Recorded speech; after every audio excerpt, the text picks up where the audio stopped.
Le agradezco como cada semana que me recibe la llamada del doctor Paulino Sib. Muy buenos días, doctor. Muy buenos días, Rodrigo, y muy buenos días a tu auditorio. ¿Qué tema tenemos para el día de hoy?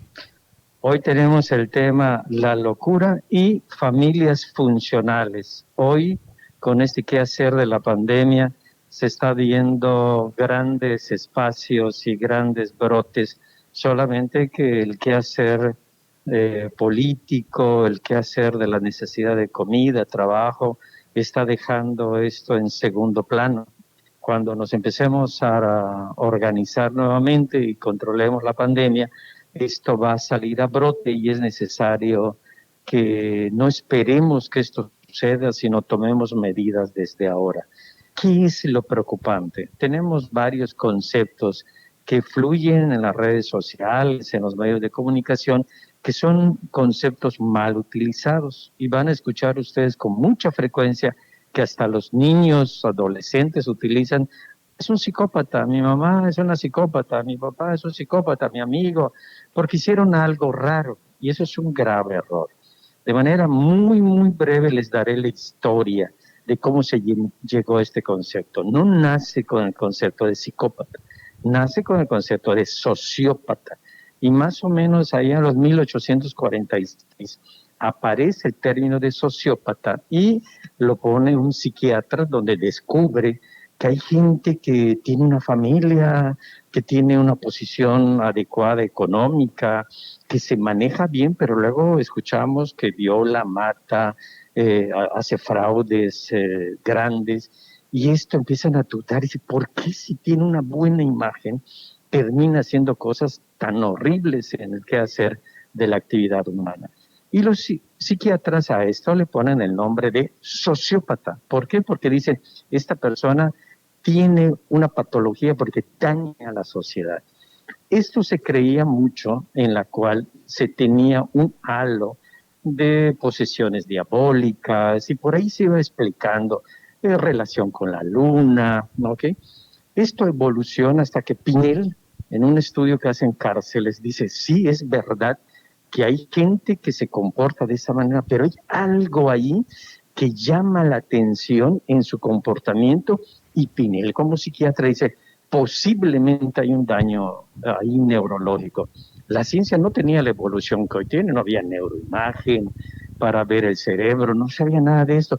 Y Pinel ahí puede haber un daño. Y eso hace la cantidad de operaciones esperando que encontrar en el cerebro algo que explicar este comportamiento. No se logra porque no funciona así, pero al aumentar las neurociencias se empieza a encontrar que hay una parte orbitofrontal, ahí por donde están las cejas, que es donde se toman las decisiones para el manejo de los impulsos. Es ahí donde está el razonamiento, es ahí donde filtras una decisión de cometer un daño, ¿no? Y esto un poquito más arriba hay algo que se llama neuronas espejo, que en el argot se le llama neuronas espejo, que tiene por función la empatía. La gente que no es empática muchas veces es porque tiene un daño en ese circuito neurológico.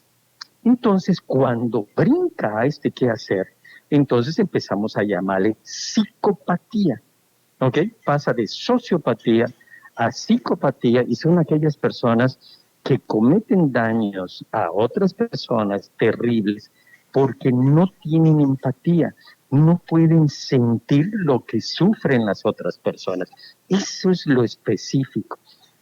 En todo esto se sigue estudiando y se da cuenta la gente que hay gente que nace con estos trastornos, porque la monoxidasa A que desdobla una enzima no funciona bien.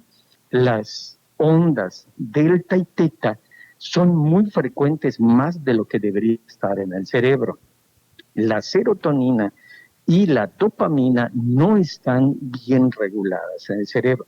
Y en la parte frontal, el, la transmisión eléctrica y metabólica no se da adecuadamente.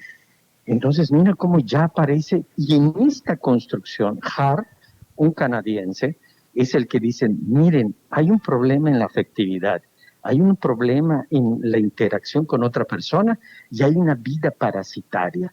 y él ya le mete números, ya le mete todo el avance que tenemos en cuestiones neurológicas y crea el concepto de psicopatía.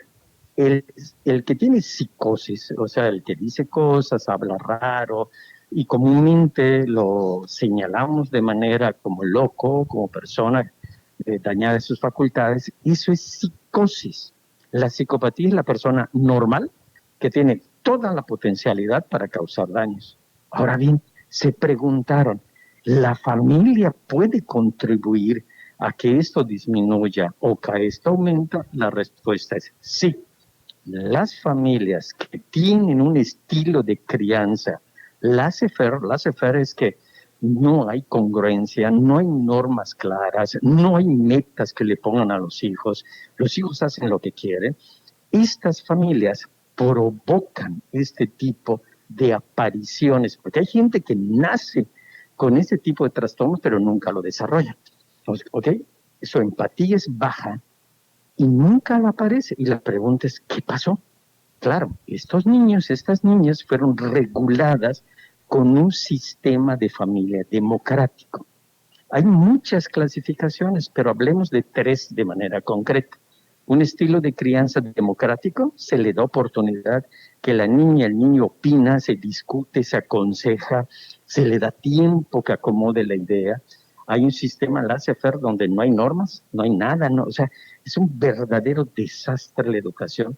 Y el otro punto es una forma de educar totalmente autocrática. No tienes opinión, aquí yo mando, esta es mi casa, tú vas a hacer lo que yo te diga porque aún todavía te mantengo. Entonces, estos tres sistemas se han dado cuenta que el democrático es la vacuna ante esta capacidad o esta incapacidad que muchos traen de manera neurológica. Algunos no lo eligen porque viene dañado el cerebro, otros lo van aprendiendo porque les van perdiendo la familia, el sistema educativo hace que pierda la empatía. Hoy que estamos en una situación compleja de hacinamiento, falta de trabajo, ha reducido la capacidad de, porque no puedes hacer lo que cotidianamente te daba gratitud, empieza a crear un hervidero en casa que si los que tenemos la responsabilidad de educar, padres de familia, escuela, sistema de gobierno, no entramos a una discusión democrática, ponemos en riesgo que mucho de lo que va a aparecer, que está sucediendo, pero aún todavía no se ve, porque está por delante la muerte que está dando el COVID, va a surgir de las coladeras. ¿Qué quiero decir con esto? ¿Por qué no volteamos a ver que matan alrededor de 10 mujeres al día en nuestro país? ¿Por qué no volteamos a ver y cuántas personas en casa, niños, ancianos y mujeres, están siendo violentadas? Y hoy pues ya están normalizando la violencia y no están denunciando. La pregunta es, ¿qué sistema educativo estamos llevando en casa en reflexión? ¿Democrático? ¿Laissez-faire, donde no hay normas y todos hacen lo que quieren? ¿Totalmente autoritario? Y no olviden, esto está siendo una olla de presión. Cuando empecemos a tener menos capacidad de maniobra económica, la desesperación que va a ir aumentando, si no regulamos los sistemas de sanidad, esto va a aparecer a la luz. Hay mucha información en relación de violencia que no está siendo pública y esto es sano para no alarmar a la población.